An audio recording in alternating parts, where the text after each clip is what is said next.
All right, everybody. Hi, how are you? I'm so excited to start this episode. I have been trying to talk to this amazing person that I have on the other side.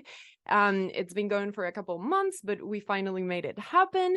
And I know this episode is a little bit different because it's in English, so I will definitely make sure to put some subtitles on YouTube for all my Spanish speakers. So I'm super Hola. happy. Hola.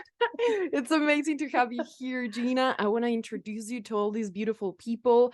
Gina DeVee is one of my biggest inspirations in the business side and the spiritual side. I read your book a long time ago, like 2 years ago, and it's still a pillar in my life, in my business. Mm. So for all the people that is listening, Gina DeVee is the founder of Divine Living, a lifestyle and empowerment brand for women globally. And she is also the host of Divine Living podcast. She has been a speaker, transformational coach, like she does it all. And I'm so happy to have you here, Gina. Welcome to Born to Thank Create. you. Thank you. Gracias, gracias, gracias. It's so great to be here, and it's such an honor. I wanted to start by telling you a little bit of the reason why I created this podcast, because it's called Mhm. Born to Create, Nací para Crear. And one of the things that I really loved about your book, it was that you talked so much about the feminine energy and the feminine way of doing things. And I feel like creation is a huge part of feminine energy. You need a lot Mhm. of ideas, creation, imagination, in order to create anything in your life. So I wanted to ask you, like, what's your outtake on creativity, and also how it's related to feminine energy, and how you can use the feminine way to create in a more light way, or just feel better about what you're creating and not attach it to the result. Yes, yes, yes. Well, the feminine is all about receiving. So masculinity is about giving, femininity is about receiving. And when we are receiving divine guidance and when we're receiving from our spiritual connection, the output of that is the creativity in whatever form that it's meant to take. Mm-hmm. So when we're open to that divine guidance of anything from our desires or how we're meant to contribute in the world or whatever our talent is, then the the divine is so exponential, so unpredictable, so spontaneous and playful and beautiful and passionate, like literally divine, then when it's in that energy is infused in the creativity, people are literally experiencing the divine.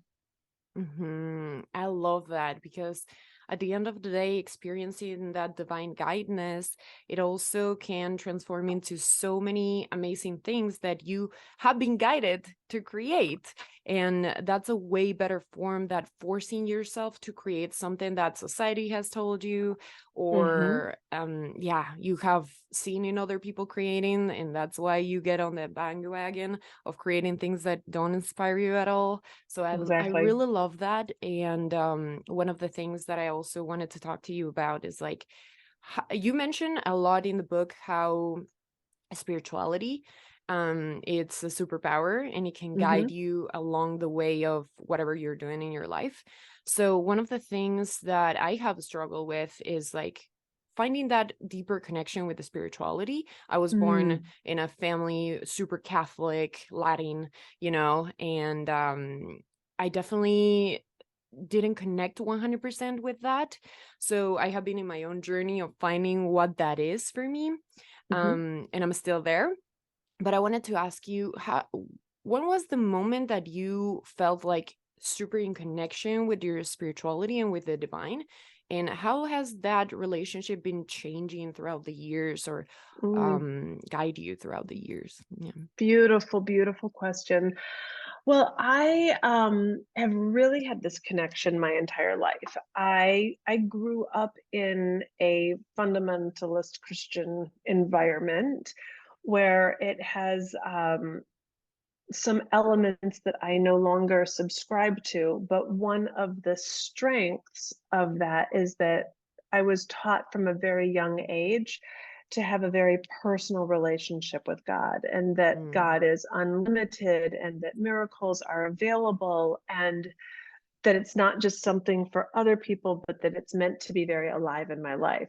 mm-hmm, So it's something I grew up with. What I had to grow out of was some of the lifeless rigidity around the religion.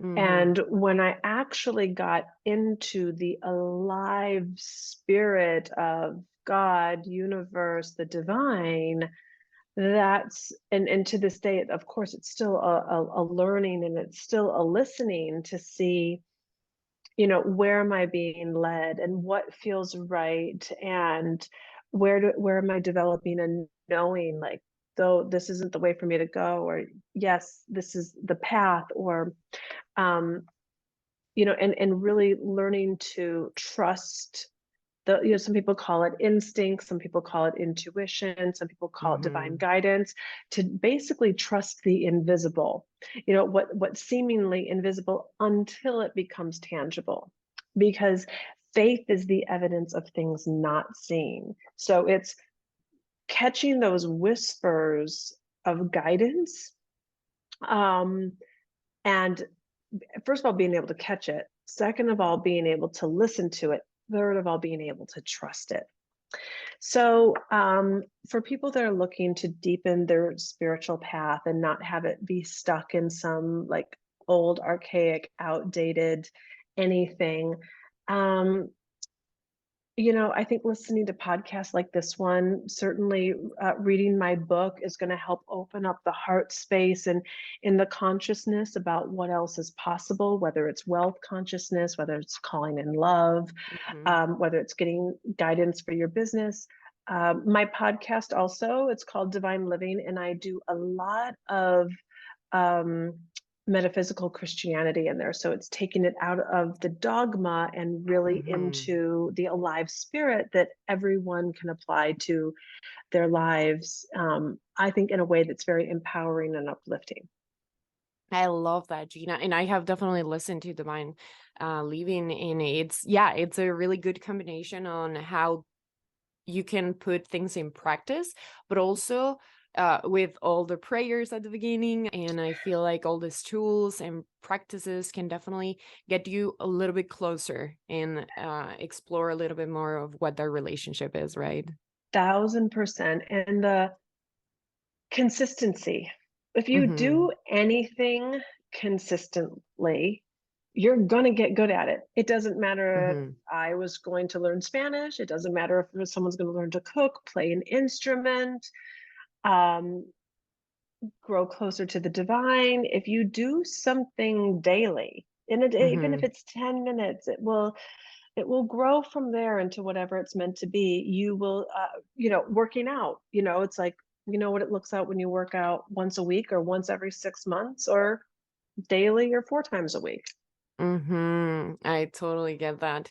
Consistency can get you super, super far on life. And Hmm. yeah, it's super important just with spiritual things and the ethereal, which can, be perceived as something like, yeah, consistency is kind of like harsh because you feel like you're forcing it.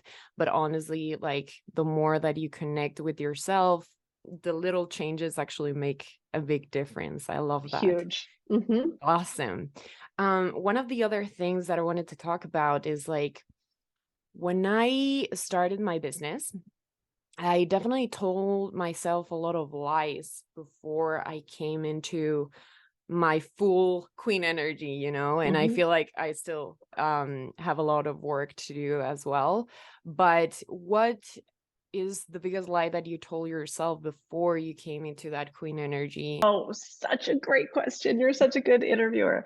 Um, oh, so I mean, where do I begin? I'll just the first one was something about that other people knew more or were better, or they could charge that because they knew more or were better. I think that was definitely one of the lies that, and I got over that one. I told myself that um, no A players would want to be on my team. That, you know, because I would Mhm. see people like traveling and going to dinner with their teams and events, and I was like, I didn't like who was on my team at that point. It didn't feel like a team, and I Mm. think I had lack of self worth and self confidence issues on like why would someone want to be on my team or part of Mhm. this before I was more confident or it was more fleshed out. Um, what other lies did I tell myself? I, you know, I think I told myself so many before I got going, and once I got going, they all sort of evaporated. Before in the very beginning, like I'm never going to be able to make money or pay my bills or live the life that I want. No one's going to sign up for any of my programs. This stuff all felt so real. And one skill is if you investigate the belief, like rather than just take something Mhm. on as fact, because these fears feel like facts, like I'm never going to make money or I'm never going to sell out a program and it's like, well, what's true? Like they're better than me. I remember when I would see people selling six-figure coaching packages. Okay. Like I Mhm. started out selling $25 life coaching sessions.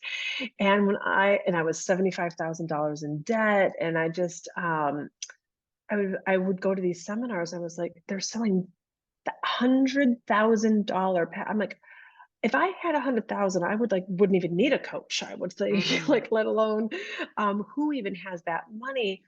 And I would go, but I knew enough to get close to people that were doing something that I would love to do, even though I Mhm. didn't know how to do it.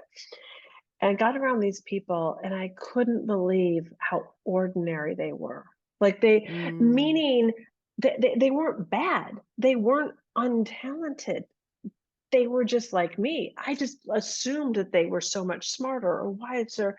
I remember this one time I was at a seminar and this woman was charging $10,000 for a 1 day, like a VIP day and intensive. And I was like, I don't know, maybe charging $100 a session at that point. And I would sit there and I would look at her and I'd be like, oh my gosh, it'd be amazing to have it make $10,000 in a day. And I would like, when it came time for the Q&A, she would like answer the questions and like I was coming up with this, like when people ask her a question, I would have said the same thing, or in my opinion, sometimes even better. And I was like, the only difference between me and her is she has given herself permission to play at this level. And I said, I have to sit in the back of the room and learn more, and I'm not ready yet, and all of that. So as soon as I made a different decision on behalf of myself, I Mhm. started charging 10,000 for the day and $100,000 packages. Wow, that's amazing. So you would say like open yourself up to see other possibilities. It's the way that you were able to realize, yeah, they are human, they are just like me. They just, yeah, give themselves the chance to do that. And having said that, like I think there are certain things to learn, and there's a bit of a progression. It just doesn't need to take as long as I think most of us women Mm-hmm. say that it's going to need to take for ourselves. I'm a big believer in if someone else has done something that I want to do, then I can do it too. So I Mm-hmm. remember one of the seminars I went to, someone said, you can turn your yearly income into your monthly income. Well, I was making $24,000 a year at that time. And I'd never even thought about making $24,000 a month. But when I did, then I did because our thoughts create our reality. I was like, well, I don't even know how to do that. But if it's possible, sure, I'll take one of those. Mm-hmm. Um, and and then same thing with $100,000 packages. People think it needs to be so hard to make $1 million. I had 5,000 people on my list, and I sold 12 $100,000 packages and Mm-hmm. made 1.2 million. Like that's how I crossed seven figures. I had 12 clients. That's it. Right. That's Yeah, that's amazing. It's really inspiring because for me, I feel all the people that have businesses and are listening to this, I feel like those goals feel so far away. It's like, oh my God, it's gonna take me years to get there. Mm, And then we hear stories like yours, and it makes us like light up our fire and be like, mhm. hey, that can be possible as well if we allow ourselves to think bigger and see other possibilities out there, you know? I will tell you this because I know where I came from. I was $75,000 in debt, making $24,000 a year. And when I heard that I could make that in a month, Hmm. it took me 1 year to go from making $24,000 a year to $250,000 in that 1 year. Hmm. And then I just kept going for it and kept doing it. And like I learned it's more about the wealth consciousness than it is about anything that you do. Mm-hmm. In that matter, I was just going there because like you talk in the book, I'm still in the school of money 100%. I'm still there. Welcome, queen. Welcome. And it's a journey, you know, but Hmm. one of the things that I have realized is like you mentioned in the book how people can judge your desires and how you use your money, or how you like how much you make and stuff like that. And I don't care so much about what people criticize of me, but I judge myself, Mm. my own desires, my own wanting, or my own ambition in a way. And Hmm. it's Hmm. weird because like I know I'm capable of that, but then all these thoughts come into my mind. So I wanted to ask you, have you been there where you judge yourself, and how you have been handling that? Yes, yes, yes. It's interesting. Women like us in really meaningful professions have been just oppressed for so long. So I was talking with a friend of mine a couple days ago, and she like just moved into her like legit dream home. And on Mm-hmm. top of that, she bought not really a second home. I mean, kind of an investment property, maybe a place she'll go like a little bit, but really like when she moved into her dream home. So this is like a super well-known best-selling author, international speaker, multi-millionaire, and has been for decades. Okay. Mm. And she's like, Gina, when I moved in here, I was like, is it okay? Like, can I really like have all of this and experience it? And I mean, I get it. I remember one time I was in Bali and I was hosting a retreat, and then my husband and I were going to stay a little bit longer. We were enjoying it, and we did. Then like I still didn't want to go. Mm-hmm. And I found this beautiful like Ayurvedic resort that was like all like clean eating and had spa treatments and I went to go. I just said I'm not going home, and so he left, and I was going to stay another, I don't know, 2 weeks or something. And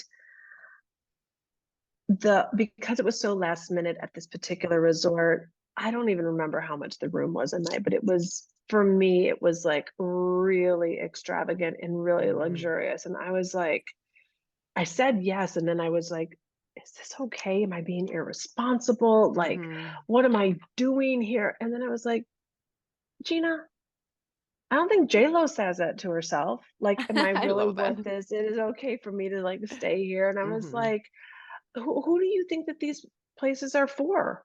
Like, and so there is a real getting great at receiving, and there's an art to receiving. Um, I remember the super ideal clients, high level team members, larger priced packages, whether it's clothes, trips, homes, whatever the desires are. But I've just really learned that when we go for what's true for us, not just because so and so did it, when we go for like what really matters to us, it's always a Mm-hmm. double blessing. It blesses our lives in the biggest way. And it is such a like other people are inspired and they go do their thing.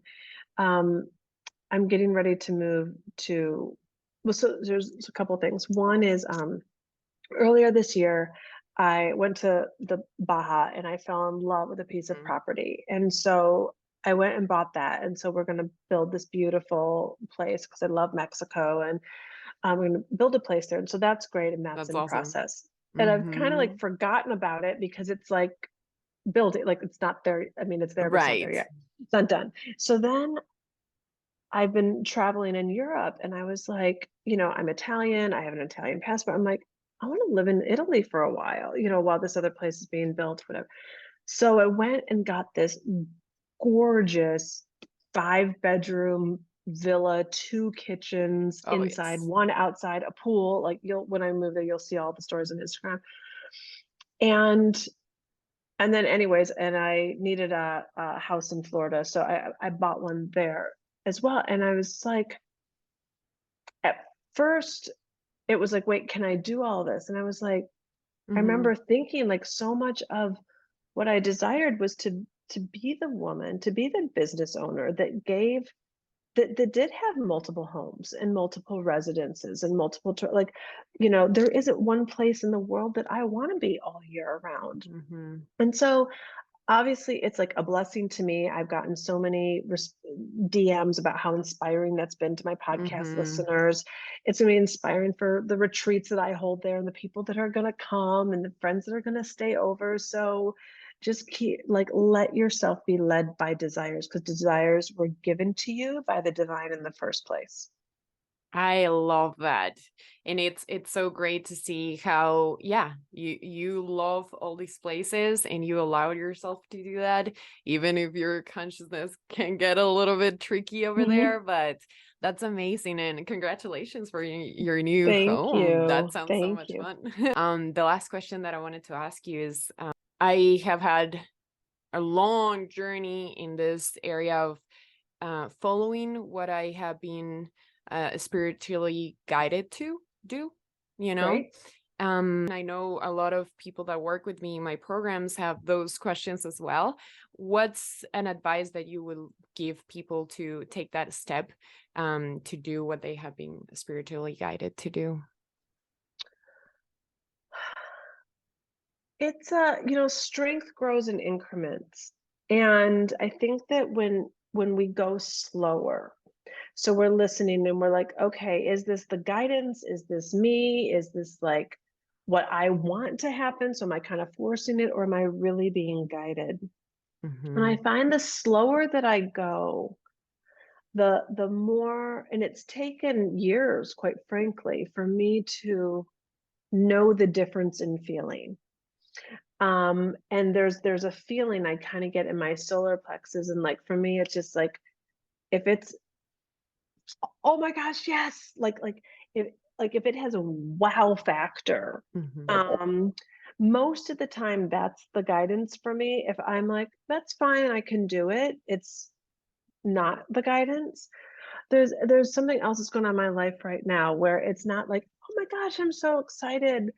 But there was like I kind of felt this I don't know what to say, but guidance come, and it just felt right. Like it felt peaceful. And there was actually something else that I was going to do that had more wow factor for me to it. But I Mm-hmm. could tell it felt more forced and pushed. It felt like more Gina energy versus divine guidance energy. And I think learning your own relationship with the universe or God is it's kind of like learning your own body and eating. You kind of have to like under eat to know what it is to like feel hungry when you haven't given your body enough and you're like, oh, I haven't eaten enough or eaten at the right times. And you kind of have to overeat to know like, wait, Mm-hmm. that doesn't feel good, I feel stuffed, I feel icky, I feel gross, to know like, oh, okay, this is the right amount for me. And I Mm-hmm. think the same thing with the divine, like give yourself permission to make some mistakes or to miss the mark sometimes. Like go for it and do it. And you're like, oh, I can see that was me pushing it. That wasn't the guides, or that actually was the guidance and I didn't trust it. So let yourself have that grace, and then you'll get into a groove of what's too little and what's too much, and then what's just right. For sure. I love that analogy because it's so intuitive, like when you read Yes. something that it doesn't go with you, it just feels so wrong. And then you Hmm. learn, that Hmm. Exactly. that gives me a lot of insight. And I know people listening will get a lot of value from that. Thank you, Gina. I feel so inspired, like I told you. Mm, I have recommended your book to so thank many you. people in my programs because it has had an impact, a huge impact in my life. It has changed the way completely on how I do my business and also carry relationships and definitely work deeper on my own demons or my own limiting beliefs.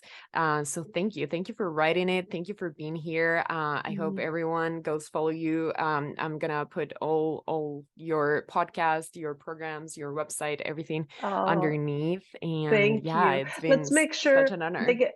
Oh, it's been so great to be here. You asked such great questions. I love this conversation. And let's make sure everyone gets the free companion course to my book also. Perfect. Oh, If they yes. don't have that, it's divineliving.com/audacity. And you don't even have to get the book, but you'll want to get the book, but you don't have to get the book to Oh, get those videos and all that. yes. Mhm. That's amazing, Gina. Thank you so much. Mm, And yeah, thank you. Thank you for being here. my pleasure. Bye bye.